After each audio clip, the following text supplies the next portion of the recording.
Welcome to the Deep Dive, where we unpack complex ideas to give you those essential nuggets of knowledge. Today, we're pulling back the curtain on something that underpins so much of our global interaction, yet, well, we rarely give it a second thought. Greenwich Mean Time, GMT. Yeah, it's a concept that sounds simple, but it's actually far more intricate than the name suggests. Right. For this deep dive, we've taken excerpts from the Wikipedia entry on Greenwich Mean Time. We're going to explore its surprising origins, its remarkable evolution, and, the subtle complexities that define it. And our mission today is to navigate those nuances of GMT. We'll go from its historical roots in maritime navigation right through to its crucial modern role. Revealing why it's not quite as straightforward as you might think. Exactly, and how it still impacts your daily life, maybe in ways you haven't considered. Okay, let's unpack this. Let's do it. So, at its core, GMT is defined as the local mean time at the Royal Observatory in Greenwich, London, counted from midnight. Sounds pretty solid, right? An unchanging reference point. It does sound solid, but that word mean in Greenwich Mean Time is, well, it's absolutely crucial. Okay, why mean? You see, because the Earth's speed in its orbit isn't constant, it's an ellipse, and because of its axial tilt, the actual moment the sun crosses the Greenwich meridian, reaches its highest point in the sky, that rarely aligns exactly with 12.00 GMT. Oh, really? Yeah. 12.00 GMT is actually the annual average moment of that event. The difference can be up to, get this, 16 minutes. 16 minutes? That's quite a bit. It is. And that difference is precisely what the equation of time accounts for. It's basically why a sundial often tells a slightly different time than your watch. Huh. Okay, that's the mean part. Now, you mentioned history gets tricky. Right. This is where GMT's story takes an unexpected twist. Yeah. Historically, GMT itself has been calculated differently over time. How so? Sometimes it was counted from noon. That was the old astronomical convention, you see. Made sense for astronomers logging observations over a single night. Ah, okay. Like the Julian day system. Exactly. But other times, like civil time, going back to the Roman Empire, it was counted from midnight. So two different start times for the same thing. That sounds confusing. It was. And this dual definition actually led to a pretty significant discontinuity. On January 1st, 1925, what happened? well, the astronomical community shifted to the midnight start. So suddenly, December 31.5 GMT in the 1924 almanacs became January 1.0 GMT in the 1925 ones. A full 12-hour jump, just like that. Just like that, overnight. To clear up that confusion, they introduced the term Greenwich Mean Astronomical Time, or GMAT, specifically for the old mean-based system. Okay, GMAT for the old way. But now we have newer terms, right, like UT and UTC. Exactly. Modern terms like Universal Time UT and Coordinated Universal Time UTC always refer to midnight as 0 hours. They avoid that whole ambiguity. So the logical question then is, if we have these clear, unambiguous modern terms, why does the historical baggage of GMT even, matter anymore? That's exactly what's so fascinating. Despite its technical imprecision now, GMT still holds incredible sway.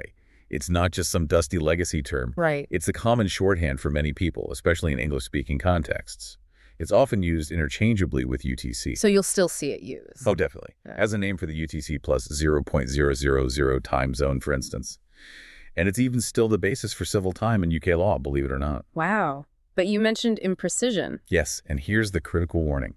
For purposes requiring really high accuracy, GMT shouldn't be used. Why not? Because it can actually differ from UTC by up to 0.9 seconds. That's due to the Earth's rotation not being perfectly regular. Almost a full second. Okay, that could matter in science or navigation. Exactly. It's striking, isn't it, how something seemingly fundamental like time needs constant reevaluation and refinement. These subtle differences really show our relentless quest for precision, even when the planet itself isn't perfectly steady. It is quite remarkable. And yet, despite that warning, you still see major institutions using GMT. We do. Even ones known for accuracy. Think about the BBC World Service, the Royal Navy, the Met Office here in the UK. And it's also used by large media networks in Arab countries, like the Middle East Broadcasting Center and Dubai-based OSN. So even the basic definition holds this tension. Historical convention versus modern precision. It's steeped in tradition, yet full of these nuances. Exactly.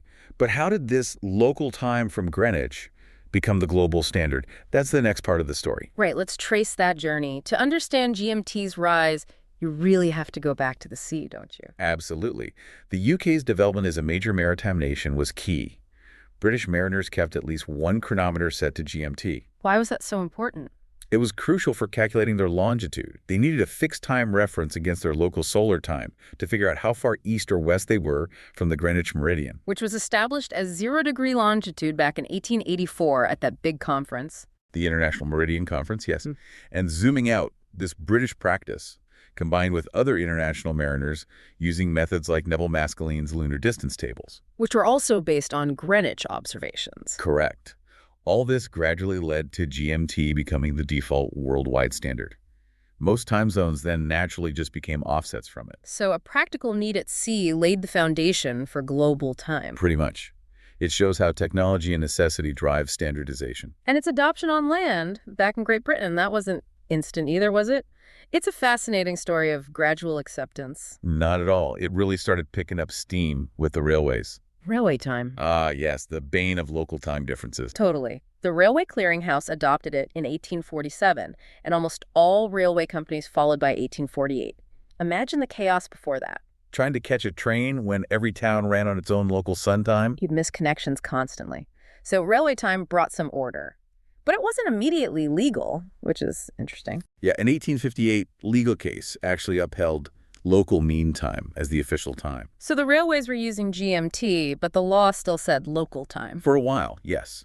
Then, in 1880, there was this letter in the Times pointing out the absurdity GMT was widely used, but not legally recognized for things like, say, when polling booths should open or close. That seems like a problem. It was. So later that same year, 1880, Greenwich Mean Time was finally legally adopted throughout Great Britain. And then other places followed. Gradually, yes. The Isle of Man in 1883, Jersey in 1898, Guernsey in 1913, and Ireland in 1916, that's when it replaced Dublin Mean Time there. It took a while for everyone to get on board. It did. And here's a neat technological detail that helped push it globally. Hourly time signals. From Greenwich. Yeah, the first ones were broadcast via shortwave radio on February 5th, 1924.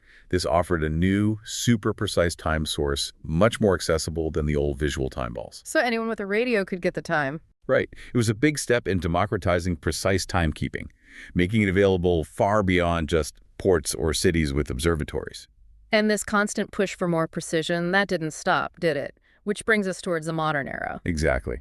We needed to transition to something even more stable. Because, as it turns out, the Earth's rotation isn't perfectly regular. You mentioned that earlier. Correct. There's this thing called AT, delta T, which is basically the accumulated difference between time measured by Earth's somewhat wobbly rotation and the much more stable time kept by atomic clocks. And the Earth is slowing down too, right? A long-term trend. Yes, there's a slowing trend as well. All this irregularity became much more apparent with the development of atomic clocks. They provided a time base that was just vastly more stable. Making the Earth's little wobbles and slowdowns stand out. Precisely. And this scientific leap led to a major shift. On January 1st, 1972, Coordinated Universal Time, or UTC, took over. Superseding GMT as the official international civil time standard. Correct. UTC is maintained by this global network, an ensemble of atomic clocks all around the world. It just underscores how our quest for precision evolves with technology. Can you clarify the universal time terms a bit? UPC? Sure. The term universal time itself, or UT, was introduced way back in 1928, but it got more refined over time. Okay. From January 1st, 1956, after a decision by the International Astronomical Union, UT was actually broken down into different versions. Versions of universal time? Sort of. There was UT0, which was the raw observational time based on Earth's rotation. Then UT1 corrected UT0 for the wobble of the Earth's poles, polar wandering. Right. And then UT2 was UT1 further adjusted for the predictable annual seasonal variations in the planet's rotation speed. Wow. So many layers of correction just to get an accurate Earth rotation time. Exactly. It shows just how complex measuring time precisely really is. And speaking of foundational things not being quite what they seem, okay, what about the Greenwich meridian itself? Is that still fixed? Well, here's a truly surprising reality. The Greenwich meridian we often think of, the line on the ground, isn't quite the prime meridian anymore. Wait, what? How can the prime meridian move? Well, the original telescope, the Airy Transit Circle at the Royal Observatory, that defined the line. It still exists, of course. Right. But the modern prime meridian of the world is now something called the IER Reference Meridian. IERS. International Earth Rotation and Reference System Service. And unlike the old physical line marked by a telescope, this new meridian is virtual. It's statistically defined. How do you define a meridian statistically? By averaging observations from countless GPS stations and observatories all over the globe. It's a best fit line based on a global network. Okay. So where is this modern prime meridian then? Here's the kicker. It passes 102.5 meters east of the historic prime meridian marked by the Erie Transit Circle. 100 meters east. So the tourist line at Greenwich isn't 0 degrees longitude anymore. Technically, no. The old observatory and the historic meridian line now actually lie west of the true modern prime meridian. That's wild. It really makes you think, doesn't it? How even our most fundamental reference points can shift as our measurement tools get better. It really does.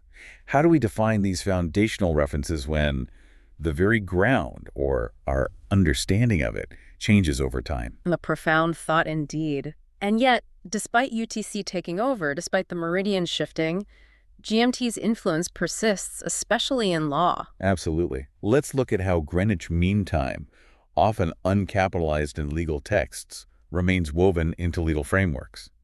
Starting right here in the UK. Okay. Legally, Greenwich Mean Time is still the basis for civil time in the UK.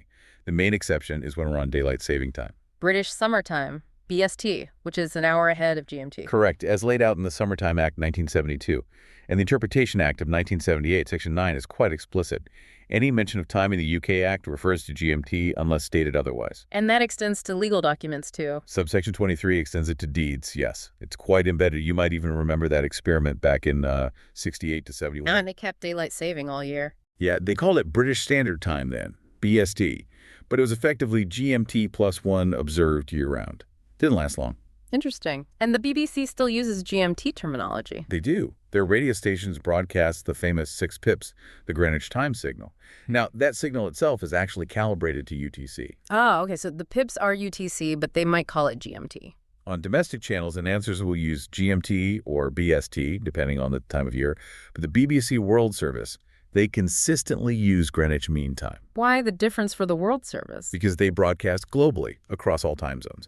Using Greenwich Mean Time provides a single, widely understood traditional reference point for their international audience, regardless of UTC's technical status. That makes sense. And it's not just the UK, right? Other countries still reference GMT in their laws. Several do. Belgium, for instance. Their legal time was set by decrees in 1946 and 47 as being 1 hour ahead of GMT. Okay, what about Ireland? Ireland's interesting.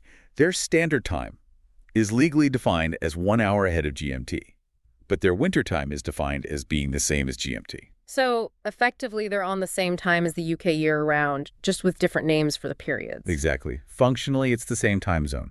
Then you have Canada's Interpretation Act, which relates all the provincial standard times back to Greenwich time. And specific provinces might mention it, too. Yep, like Nova Scotia's legislation explicitly mentions Greenwich Mean Time, or sometimes Greenwich Mean Solar Time. So the legacy is definitely still there in the legal language. It really is. And this whole global tapestry of time zones, all ultimately relating back to Greenwich in some way, it really underscores a crucial point. Which is? Standardized time isn't just about making sure trains run on time anymore. It's the invisible infrastructure holding up the entire global economy and enabling real-time communication. Right. International trade, finance, the internet. It all relies on everyone agreeing what time it is. Absolutely. Without it, global coordination would just grind to a halt. So maybe we can quickly summarize who uses what now. Good idea. So who uses UTC plus 0.000 or GMT as standard time but switches in summer? Okay, that group includes the UK, obviously, switching to BST, which is UTC plus 1. Ireland switching between winter time, UTC plus 0, and standard time, UTC plus 1. Portugal, except for the Azores, the Canary Islands, and the Faroe Islands. And then some places do the opposite, GMT in summer. A couple, yes.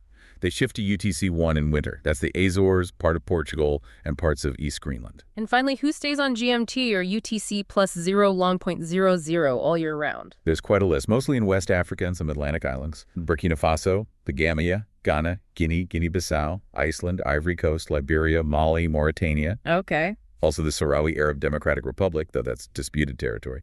St. Helena, Ascension, and Tristan da Cunha. Senegal, Sierra Leone, and Togo. Wow, quite a few still aligned directly with GMT year-round. It shows its enduring legacy as that central reference point. So wrapping this all up, what does it really mean for you, our listener? We've journeyed through quite a bit here. Yeah. We've seen how Greenwich Mean Time, even though it's technically been superseded by the more precise UTC, remains this really foundational concept. It's deeply woven into our history, into law, even into just how we talk about time every day. Yeah. It started as a very practical tool for sailors trying not to get lost. Right. And evolved into this incredibly complex global system that's still adapting as we demand ever greater precision. This deep dive, I think, really reveals that even something we think of as fixed, like time itself, is actually, well, dynamic. It's a construct. Definitely. Constantly being refined by human ingenuity, by better technology, and even by the subtle, ongoing movements of our own planet. It highlights how our quest for accuracy just keeps reshaping our fundamental understanding of the world around us. So, for you, our curious listener, maybe here's a final provocative thought to chew on. How do all these historical layers, these ongoing scientific refinements of timekeeping, how do they affect how you perceive time and maybe even your place in the world? Does knowing that even the prime meridian, that starting line for the world, isn't strictly fixed anymore, does that change how you think about other supposedly foundational truths in your life? Just a deep one. It definitely gives you something to mull over.